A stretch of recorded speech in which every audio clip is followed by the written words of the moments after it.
Meet Aman Sanger, the 25-year-old co-founder of Cursor, the AI tool that's redefining how the world codes. In just 3 years, Cursor has rocketed past $1 billion in annualized revenues, an evaluation north of $29 billion US. Nvidia's Jensen Huang calls Cursor his favorite enterprise AI service. Google's Sundar Pichai says he's used it himself, vibe coding a web page with Cursor. I catch up with Aman to decode how Cursor is rewriting the future of software engineering. Hello and welcome. All of us have heard about AI writing code. Well, I have with me somebody who is actually doing this at scale. I'm talking about Cursor, which is an AI-powered code editor. And it's not a small company. It is actually a very large company, started in MIT by 4 founders. I have one of the founders. I'm going to introduce him in just a bit. And now, in 3 years, has hit an annualized revenue run rate of $1 billion. At the last round of funding, it's valued at about $29 billion US. Aman Sanger is with me. Aman, great to have you with us here. Thanks for having me. Thank you very much. Our audience is finance and stock markets. I'm sure lots of engineers who use your product also watch us. But for the uninitiated, Aman, tell us what Cursor really is in simple, non-technical layman terms. Cursor is an AI coding platform. We offer a suite of tools to make developers far more productive, to make it easier for them to ship software, to review software, just speeding up the entire software development lifecycle. Okay, so I've heard, before we did this interview, I sat down, watched lots of YouTube, but a lot of technical conversation, right? So this is used by software engineers to write code using AI. So it essentially helps to write software? Is that? Yes, it helps them write software, and it also helps them review software and review code changes. Okay. So both in the process of writing code that gets merged and then catching issues in potential code that's been written. And it preempts sort of, does it help you write code? It's like, I heard this one term, like a co-worker looking over your shoulder, smart co-worker, and helping you sort of write code really fast. Yeah, it's like a mix of a couple different things. The most popular part is you can hand off a task to Cursor, and it will go and complete it. Right. So one example might be you have some button you'd like to add, right, that has some functionality. You can just ask Cursor to do that, and it will implement it for you. It'll take a first pass at it. So the most popular part of Cursor is what we call agent. It is a coding agent that you can hand off a piece of work to. There are other facets like what you described, where it's also acting as a coworker looking over your shoulder, and then as you're typing in some code, it will then predict what you're going to do over the next like 20. No, it's kind of like autocomplete, but almost on steroids. It's not just predicting what comes after your cursor, but it's predicting the next overall edit, and then it will jump to other parts of the file and edit those as well. Because with coding, it's really interesting compared to writing, where often you're doing these repetitive things that are super, super predictable. So by looking over your shoulder, if you had another programmer doing this, they could just predict the next 5 minutes of work for you. So I know nothing about coding. Can I write code using Cursor? You can. So we are focused on building tools for developers and raising the ceiling. But in doing so, we found that it actually lowers the floor and has let a lot of non-technical folks, people who aren't programmers, build pieces of software and participate in the software development lifecycle. So the underlying engine which allows Cursor to run, is it one of the large language models, or does it run on all large language models? Or did you choose one? How does it sort of? We use a mix of the different large language models, right? So this would be Claude, OpenAI, ChatGPT, Gemini, Grok, and then our own Composer. And you can choose which one, or we select one for you, and we'll often select the best one for you to use, and then it will go and complete the task at hand. Let's go back 3 years, right? It's 3 years. You started this while you were studying at MIT. Yes, right around when we were finishing at MIT is when we started the company. Along with 3 of your sort of friends in MIT at that point. Yes, we knew each other quite well, and we're pretty confident we wanted to start a company. The initial version of what we started actually looked quite different. We worked on building a Copilot for mechanical engineering, in fact, instead of software engineering. We'd seen the success of something like GitHub Copilot, and we're all ML researchers. And so we thought we could train models to do the same thing that GitHub Copilot originally did, where GitHub Copilot was the first company that did that autocomplete that I was describing, but do the same thing for mechanical engineering. Ultimately, the idea didn't work for a number of reasons. The primary one being there wasn't enough data on the internet of mechanical engineering. While with code, you have open source software, and so you've far more data that you can train these models on. And then we weren't mechanical engineers, so we didn't have as much intuition as to how to build a good product there. And so we came back to coding, and the thing we'd seen was over the last year, GitHub Copilot really hadn't changed. Everything was roughly the same. The only thing that changed was they used a better model subbed in by OpenAI, and the models were getting much, much better at coding. The large language models were getting much faster and better. Much better coding. And we thought that the future of coding wasn't just going to look like what GitHub Copilot was doing with this extension that was just doing slightly better autocomplete. We thought you had to reimagine the interface and redefine what software development looked like. And so that's why we decided to start working on Cursor and why we made the decision of building an editor to start out with. You know, a lot of our audience is young audiences who are starting their careers, or even those who are in college. We always get this thing, does it make sense to study software anymore? Or you think, I mean, how do you answer that? I mean, is that a legit question to begin with? I think that it is up to the universities to figure out what a good computer science curriculum looks like. I don't think it exactly looks like the computer science curriculum that made sense over the last 5 to 10 years. The thing that you should teach people is probably the principles. Like, people should know what code is, how code works.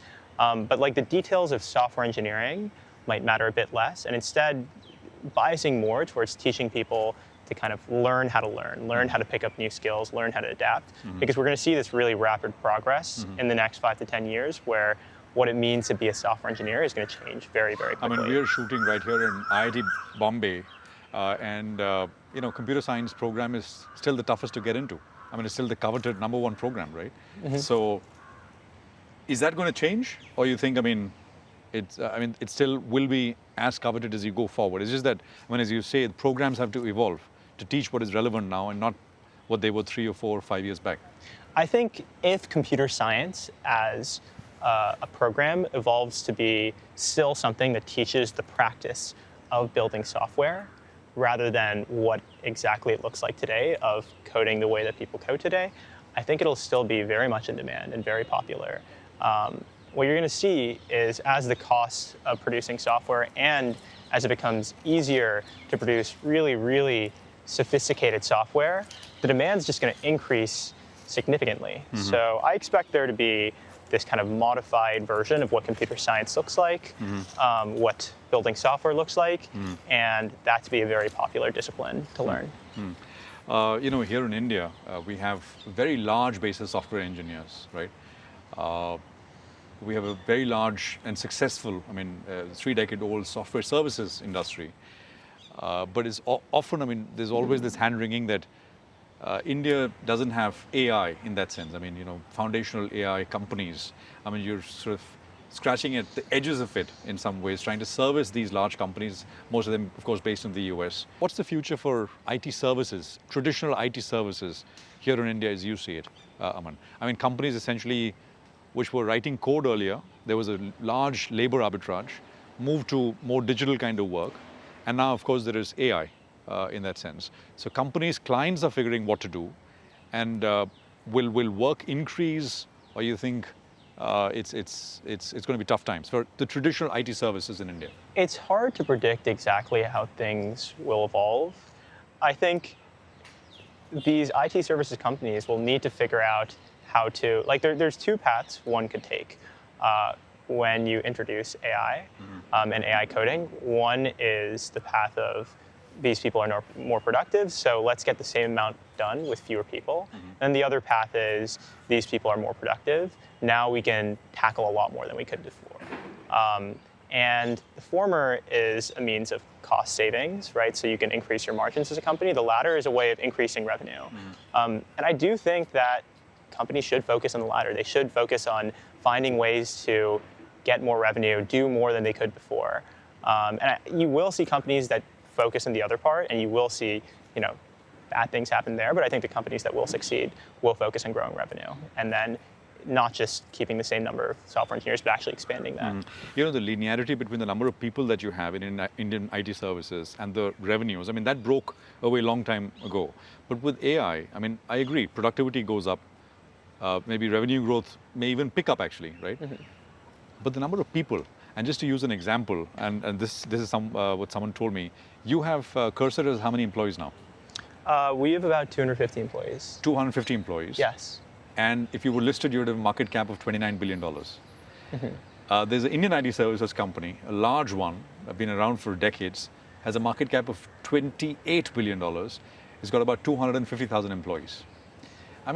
How does that, from a person point of view, not revenue point of view, but from a person point of view in terms of how much is possible with lesser and lesser number of people, you think in that sense AI is going to be deflationary for Indian IT services? Yeah, I guess there's two parts there. I think Cursor is a different kind of company, but going back to the decision ahead of these companies, I think Cursor worked this way because we crafted it from the start to be a place of really high talent density where we could hire a handful of people that were exceptionally productive, and we're not letting go of people as these tools as we become more productive from Cursor getting better and better, right? We are going to keep hiring and keep expanding. So for each of these companies, the decision is not start over and become Cursor. It is, what do I do in the future, right? The decision is, do I reduce my workforce, or do I increase it? Do I focus more on increasing the total amount of things we can do, or focus on doing the same amount with less, right? So companies will face that decision, not to start from scratch and build Cursor.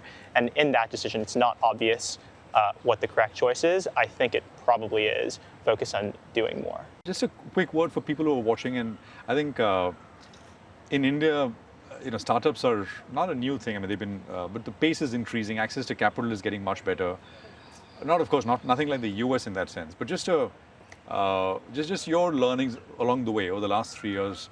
What has worked? What has not worked? For the audiences who are watching, who want to start companies, obviously not all that you've done will fit for them, will work for them. What should they take away from your journey? Yeah, one thing that we learned pretty early on and had to actually unlearn was a lot of the traditional startup playbooks didn't quite make sense. The way that people like to build startups in a lot of the 2010s was following this lean startup methodology of really searching for a difficult problem, a burning problem that a lot of customers faced, and then trying to find a solution for that. I think we've started to see a lot of saturation there, where if you're just trying to find this kind of net new hard problem, it's just hard to do because there's so many companies, so many people working on startups. It's way more popular now. And the thing that worked for us wasn't trying to find a really hard problem and then build a solution for that. It was actually kind of working backwards from AI is going to be this transformative technology for coding. How can we make ourselves much more productive? It's almost like a solution in search of a problem. And you kind of see that same thing playing out with some of the most successful companies for the last 5 to 10 years. If you look at OpenAI or Anthropic, right? It's focusing on the technology first. And I'm not saying you should focus on the technology first. What I'm saying is sometimes it doesn't make sense to listen to kind of the standard advice. And the only thing that matters when building a company is thinking from first principles about what actually makes sense to do.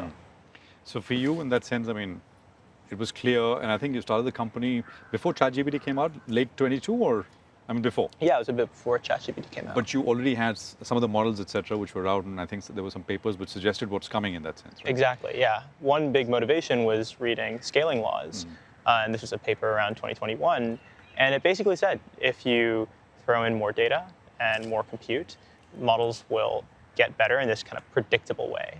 And we saw that there are several orders of magnitude to go at that point in time for coding. You think this is as transformational AI, of course, a lot of things, but it's as transformational as as the internet itself? I mean, internet is created from a financial market point of view, trillions and trillions of dollars of wealth.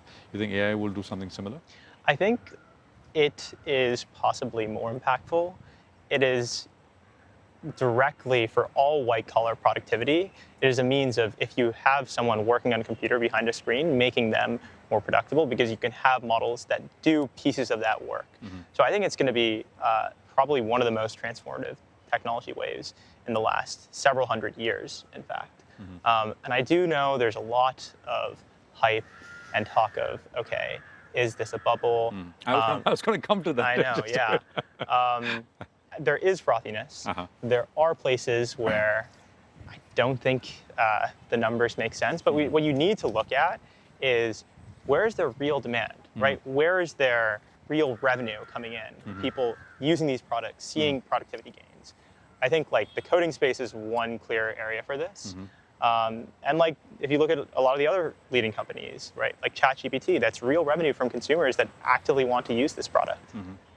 So no bubble. I mean, it gets used. By the way, the consensus is there is no bubble. I mean, at least from mainstream research houses, etc. When they all ask the question, is this a bubble? And we all say no, it's not. And I think that perhaps is.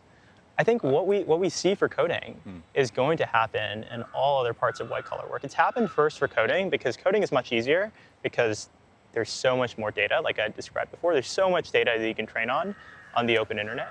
And then the nature of how these models are trained further with reinforcement learning is much easier to do on coding than it is in other domains, because you can just run tests to see if something is correct. You can't quite do that for writing, let's say. But I do think we're going to figure out how to get better and better at other parts of white-collar work. It'll just take a lot longer. And then you'll see the same thing that's happening in coding in every other facet of white-collar work. Aman, we've spoken about how computer science is taught is going to change, and I think you talked about that. Let's just go one step lower. Again, a lot of our audience is young parents, and there's a lot of anxiety here, especially about the future of education itself, right? The world is not as open, for one. That I think is also playing in the minds of many. What should young kids learn? What should that's a broad question. I don't know how you're going to answer that, but I just wanted to ask you that. Yeah. I don't know if I have a fantastic answer there, but one skill that I think matters a lot that parents often overlook is autonomy, teaching kids to be more autonomous or have higher agency. I think in the world of AI getting better and better at things like STEM and handling kind of these smaller scope tasks, you don't want kids who are excellent at just kind of following instructions, right? And kind of checking boxes, just like doing well on tests. You want your kids to be really good at really ambiguous, hard, kind of poorly scoped problems, right? The biggest example of this is give the problem that we have to face is build the product that works, build the company that works, right? To do this, there's no set of instructions. You have to kind of figure out a lot of things on your own, and you have to act for this really long period of time.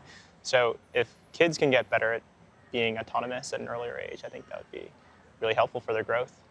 I mean, let them explore, essentially. They're not.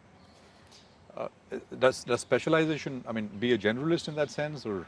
This is not even a recommendation in the kinds of things that they learn. It's more just like you want to make sure maybe you don't coddle your kids and they're just always going from one thing to the next. Like, they should have maybe their own motivations. They should be able to like take some really hard, ambiguous task and just solve it fully on their own. And my question is not so much about people who want to study computer science, but do you think, I don't know if you're young yourself, but do you think tools like ChatGPT, etc., have made kids poorer learners? Because I mean, everything is I do worry a lot about the education system not being robust to AI and AI getting better. Already, I think these models will be able to, even at an MIT level, at like some of the hardest classes, pass all the tests, do all the homework, do all the problem sets. And so, yeah, it's unclear what needs to happen, but I think the status quo just doesn't work because ChatGPT is this perfect home worksheeting machine at the moment. So, in a way related to what we discussed, when you hire, you only have 250 people at Cursor, right? But you will hire more. You will. What kind of people? What kind of qualities do you look at when you hire at Cursor?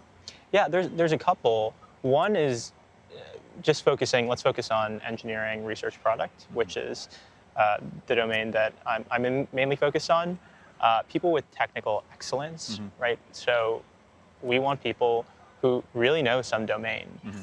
In the case of research, they should have some indication of being like an excellent research scientist. In the case of engineering, like, do they know a lot about maybe the lowest levels of the system? Can they describe in detail some previous thing that they built and really impress us and kind of shock us as to how good they are technically? I think the other aspect is what I described earlier with autonomy, an agency. Like, we want people who, we give people really hard tasks, right? You need to build this feature that makes people more productive, makes people in the team more productive. That is a super hard, ambiguous task. There's no textbook or set of instructions for achieving it. You need to figure out on your own. Which is, you give a problem and how they approach it and how much they put into it. Is that what you mean? Yeah, it's like, can they handle poorly defined tasks, right? Can they execute on a really ambiguous, poorly defined task? Right, it's not just like write some code that does X, Y, Z, and then it follows the spec. It is build a better version of Cursor effectively, but maybe a bit more scoped. And then the last one is people that care, because we're fortunate to be working in a space where engineers are building for themselves, right? It's the product that you use probably most day in, day out.